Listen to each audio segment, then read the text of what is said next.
Hello, ഇന്ന് ഞാൻ വന്നിട്ടുള്ളത് ഗ്രീൻ വെൽവെറ്റ് കേക്കിൻ്റെ റെസിപ്പി ആയിട്ടാണ്. അപ്പോൾ അതുണ്ടാക്കാനായിട്ട് ഞാൻ ആദ്യം തന്നെ കേക്കിൻ്റെ സ്പഞ്ച് ഉണ്ടാക്കാനായിട്ട് 1 കപ്പോളം മൈദമാവ് എടുത്തിട്ടുണ്ട്. അതിലേക്ക് 1 ടീസ്പൂൺ ബേക്കിംഗ് പൗഡറും 1/4 ടീസ്പൂണോളം ബേക്കിംഗ് സോഡയും അതിൻ്റെ കൂടെ ഒരു നുള്ളു ഉപ്പും കൂടി ചേർത്തിട്ട് ഇതിലേക്ക് 1 ടീസ്പൂണോളം കൊക്കോ പൗഡറും കൂടി ചേർത്ത് കൊടുക്കുക. മധുരം ഇല്ലാത്ത കൊക്കോ പൗഡറാണ് കേട്ടോ. എന്നിട്ട് നന്നായിട്ട് ഇതൊന്ന് അരിച്ചെടുക്കാം. ഇതിപ്പോൾ ഞാൻ അരിച്ചെടുത്തിട്ടുള്ളതാണ്. അപ്പോൾ ഡ്രൈ ഇൻഗ്രീഡിയൻസ് എല്ലാം ആയി. ഇനി വെറ്റ് ഇൻഗ്രീഡിയൻസ് ഒന്ന് റെഡിയാക്കാനായിട്ട് ഒരു മിക്സിയുടെ ജാർ എടുക്കാം.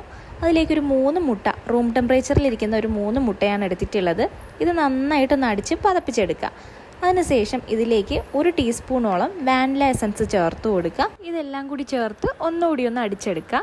അപ്പോൾ അതൊന്ന് മിക്സായി വരുന്ന സമയത്ത് ഞാനിപ്പോൾ ഒരു 50 ഗ്രാം റൂം ടെമ്പറേച്ചറിലിരിക്കുന്ന അൺസാൾട്ടഡ് ബട്ടറാണ് എടുത്തിട്ടുള്ളത്.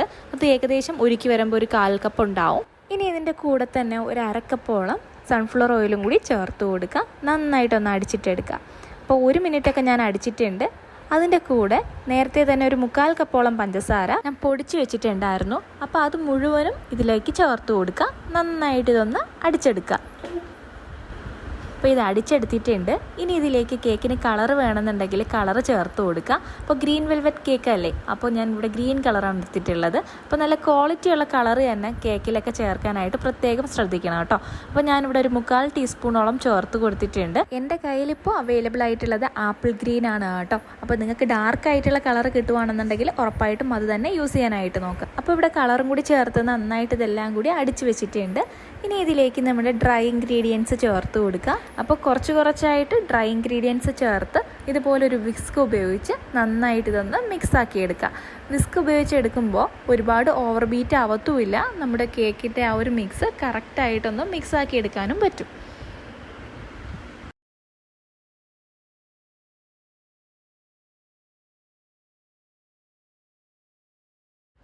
അപ്പോൾ ഇവിടെ കേക്ക് ബാറ്റർ റെഡി ആയിട്ടുണ്ട്. ഇനി ഒരു ഇൻഗ്രീഡിയൻറ്റും കൂടെ ചേർത്ത് കൊടുക്കുക.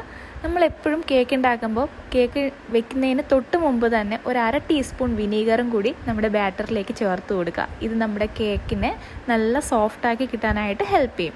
അപ്പോൾ അതും കൂടി ചേർത്ത് ജസ്റ്റ് ഒന്ന് ഇളക്കിയതിന് ശേഷം നമ്മൾ ഏത് പാത്രത്തിലാണോ കേക്ക് ഉണ്ടാക്കുന്നത് ആ പാത്രത്തിൽ ഞാനിപ്പോൾ ഒരു ബട്ടർ പേപ്പർ വെച്ച് കൊടുത്തിട്ടുണ്ട്.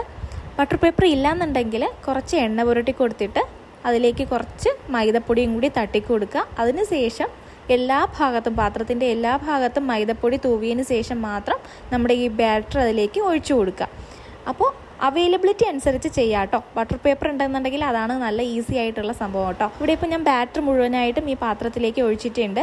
ഇത് ഇനി ഒന്ന് ജസ്റ്റ് ഒന്ന് ടാപ്പ് ചെയ്ത് കൊടുക്കുക. ഞാനിപ്പോൾ 30 തവണയാണ് ടാപ്പ് ചെയ്ത് കൊടുത്തിട്ടുള്ളത്. അതിനുശേഷം പ്രീഹീറ്റ് ചെയ്ത് വെച്ചിരിക്കുന്ന ഒരു പാത്രത്തിലേക്കാണ് ഞാൻ ഈ ഒരു കേക്ക് ബാറ്റർ ഇറക്കി വെച്ച് കൊടുക്കുന്നത്. ഏകദേശം 40 മുതൽ 45 മിനിറ്റ് വരെയൊക്കെ ആയപ്പോൾ തന്നെ എനിക്ക് ഈ കേക്ക് റെഡി ആയിട്ട് കിട്ടിയിട്ടുണ്ട്. ഇപ്പോൾ ഇത് അവിടെ കേക്ക് ഒന്ന് തണുത്ത് വന്നിട്ടുണ്ട് കേട്ടോ. നല്ല സ്പഞ്ചി ആയിട്ടുള്ള നല്ല അടിപൊളി കേക്ക് തന്നെയാണ് കിട്ടിയിട്ടുള്ളത്. അപ്പോൾ ഉറപ്പായിട്ടും ഇത് ട്രൈ ചെയ്ത് നോക്കണേ. നിങ്ങൾ ക്രീം ചെയ്തില്ല എന്നുണ്ടെങ്കിലും ഈ കേക്ക് കഴിക്കാനായിട്ട് നല്ല ടേസ്റ്റിയാണ്, അതിനൊരു ഡൗട്ടും ഇല്ല. അപ്പോൾ ഞാനിവിടെ ഇപ്പോൾ ഈ ഒരു കേക്ക് ക്രീം ചെയ്യാനായിട്ട് പോവുകയാണ്. അപ്പോൾ സാധാരണ ഫോസ്റ്റിംഗ് അല്ല, നമ്മൾ ക്രീം ചീസ് ഫോസ്റ്റിംഗ് ആണ് ചെയ്യുന്നത്. അപ്പോൾ ഇതിൻ്റെ ഡീറ്റെയിൽ ആയിട്ടുള്ള വീഡിയോ ഞാൻ കഴിഞ്ഞ വീഡിയോയിൽ അപ്ലോഡ് ചെയ്തിട്ടുണ്ടായിരുന്നു. എന്നാലും ഇപ്പോൾ ഈ ഒരു വീഡിയോയിൽ ജസ്റ്റ് ഒന്ന് പറയാം. ഇതിന് വേണ്ടിയിട്ട് ഞാൻ 1 ലിറ്റർ പാലാണ് ഒന്ന് തിളപ്പിച്ചെടുത്തിട്ടുള്ളത്. അതിനുശേഷം ഇതിലേക്ക് 2 ടേബിൾ സ്പൂണോളം നാരങ്ങ നീര് ചേർത്ത് കൊടുത്തിട്ടുണ്ട്. അപ്പോഴേക്കും ഈ പാലൊന്നും പിരിഞ്ഞ് വന്നിട്ടുണ്ട്. അപ്പോൾ ഈ ഒരു സ്റ്റേജ് ആകുമ്പോഴേക്കും ഫ്ലെയിം ഓഫ് ചെയ്തിട്ട് ഇത് നന്നായിട്ടൊന്ന് അരിച്ചെടുക്കുക.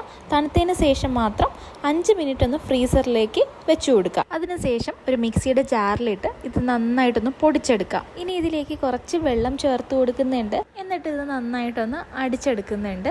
പാല് പിരിയിച്ചിട്ട് അരിച്ചെടുത്ത വെള്ളമാണ് ചേർത്ത് കൊടുത്തിട്ടുള്ളത്. കൂടെ തന്നെ 1/2 ടീസ്പൂൺ വാനില എസൻസും ഒരു 3 ടേബിൾ സ്പൂണോളം പൊടിച്ച പഞ്ചസാരയും കൂടി ചേർത്ത് കൊടുക്കുക. ഇത് നന്നായിട്ടൊന്ന് അടിച്ചെടുക്കുക. അപ്പോഴേക്കും നല്ല അടിപൊളി ക്രീം ചീസ് വീട്ടിൽ തന്നെ നമുക്ക് തയ്യാറാക്കി എടുക്കാനായിട്ട് പറ്റും. ഇനി ഈ കേക്കിന് വേണ്ടിയിട്ട് ഞാൻ 2 കപ്പോളം വിപ്പിംഗ് ക്രീം എടുക്കുന്നുണ്ട്. ഇത് പല വീഡിയോസിലും ഞാൻ കാണിച്ചിട്ടുള്ളത് കൊണ്ട് ഇത് വിപ്പ് ചെയ്തെടുക്കുന്ന വീഡിയോ കാണിക്കുന്നില്ല കേട്ടോ. അപ്പോൾ ഇത് ജസ്റ്റ് ഒന്ന് വിപ്പ് ചെയ്തെടുക്കട്ടെ. അപ്പോൾ ഞാൻ വിപ്പാക്കി എടുത്തിട്ടുണ്ട്. നമ്മൾ അടിച്ചു വെച്ചിട്ടുള്ള മുഴുവൻ ക്രീം ചീസും ഇതിലേക്ക് കുറച്ചായിട്ട് ചേർത്ത് കൊടുക്കുക. ബീറ്റർ ഉപയോഗിച്ച് നന്നായിട്ട് ഇതൊന്ന് അടിച്ച് മിക്സാക്കി എടുക്കുക. അപ്പോൾ ഇവിടെ ക്രീമും റെഡി ആയിട്ടുണ്ട്. അപ്പോൾ ഈ ക്രീം എല്ലാം അടിച്ചെടുത്തിട്ടുണ്ട്. ഇനി ഞാനിതൊന്ന് ഫ്രിഡ്ജിലോട്ട് വെക്കുവാണ്. അതിനുശേഷം ഈ കേക്കിന് ആവശ്യമുള്ള ഷുഗർ സിറപ്പ് റെഡിയാക്കി എടുക്കുവാണ് കേട്ടോ. അപ്പോൾ 1 കപ്പോളം വെള്ളം അടുപ്പത്തോട്ട് വെച്ചിട്ടുണ്ട്. അതിലേക്ക് ഒരു 5 ടേബിൾ സ്പൂണോളം പഞ്ചസാര ചേർത്ത് കൊടുക്കുക. കൂടെ തന്നെ ഒരു 2 ടേബിൾ സ്പൂണോളം മിൽക്ക് മെയ്ഡും കൂടി ചേർത്ത് കൊടുക്കുന്നുണ്ട്. ഇനി ഒരു നുള്ളു ഉപ്പും കൂടി ഇതിലേക്ക് ചേർത്ത് കൊടുത്തിട്ട് ഇതെല്ലാം കൂടി ഒന്ന് ചൂടാക്കിയെടുക്കുക. അപ്പോൾ ഇവിടെ ഷുഗർ സിറപ്പും റെഡി ആയിട്ടുണ്ട്. ഇനി ഈ കേക്കിനെ ഒന്ന് ലെയർ ചെയ്തെടുക്കാനായിട്ട് പോവുകയാണ്. ഞാനിപ്പോൾ ഇവിടെ 3 ലെയറായിട്ടാണ് കേട്ടോ കേക്ക് കട്ട് ചെയ്തെടുക്കുന്നത്.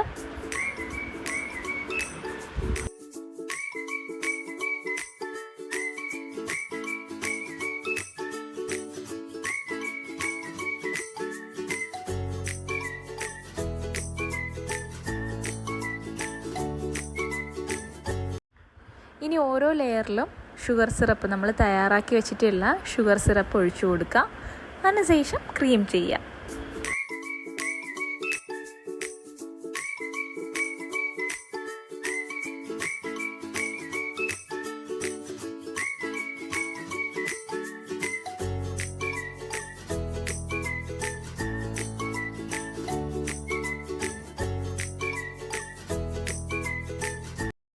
അങ്ങനെ ഓരോ ലെയറും വെച്ച് കൊടുക്കുക. അതിലേക്ക് ഷുഗർ സിറപ്പ് ഒഴിക്കുക, പിന്നെയും ക്രീം ചെയ്യുക. അങ്ങനെ 3 ലെയറും ചെയ്തെടുക്കുക.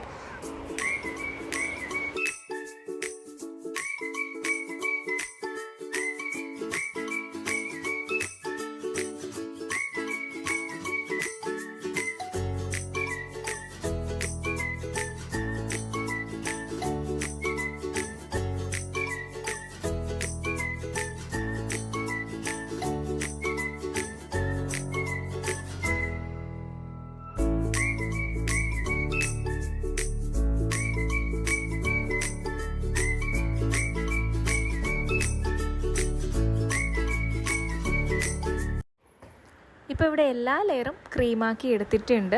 അപ്പോൾ ഒരുപാട് വൃത്തിയിലോ അല്ലെന്നുണ്ടെങ്കിൽ നല്ല ഷേപ്പായിട്ടൊന്നും വരേണ്ട ആവശ്യമില്ല. കാരണം ഇത് ഗ്രീൻ വെൽവെറ്റ് കേക്കാണ്.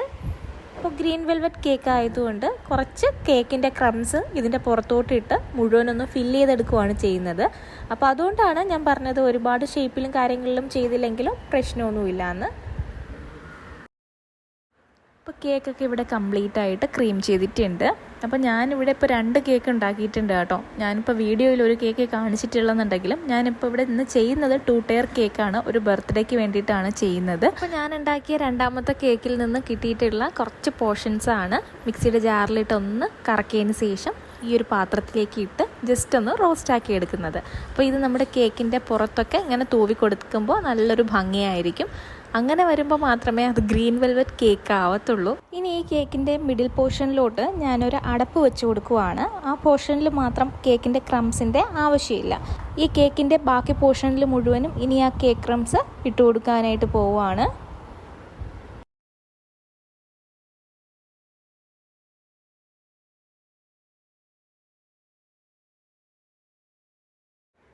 ഇപ്പോൾ ഇവിടെ കേക്ക് ഞാനിവിടെ ഫിനിഷ് ആക്കിയിട്ടുണ്ട്. First layer.